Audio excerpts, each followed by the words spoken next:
நம்ம எல்லாருக்கும் ஒரு பழக்கம் இருக்கும். தன்னை அறியாமையே காலாட்டுற பழக்கம். கால் ஆட்டிட்டே இருக்கும்போது கொஞ்ச நேரம் கழிச்சுதான் நமக்கு உணர்வு வரும், அன்னடா நம்ம காலாட்டிட்டு இருக்கோம் அப்படின்னு. இந்த மாதிரி காலாட்டுறது ஒரு பிரச்சனை எல்லாம் கிடையாதுங்க.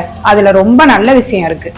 அது என்னன்றத பத்தி இப்ப பாப்போம். காலாற்ற நேரத்துல நம்ம மூளை ரொம்ப ஆக்டிவா வேலை செய்யும். ஒரு விஷயத்துல தீவிரமா யோசிக்கிறோம், முடிவு எடுக்கிறோம், அல்லது உள்ளுக்குள்ள நிறைய எண்ணங்கள் ஓடிட்டு இருக்கும். அதிகமா மூளை செயல்பாடால் உருவாகும் சக்தியை தான் உடம்பு வெளியே விட ஒரு வழியை தேடும். அப்போதான் காலாற்றுறது விரல் அசைவு மாதிரி சின்ன சின்ன அசைவுகள் தானா வரும். இது பதற்றம்ன்றதெல்லாம் இல்ல.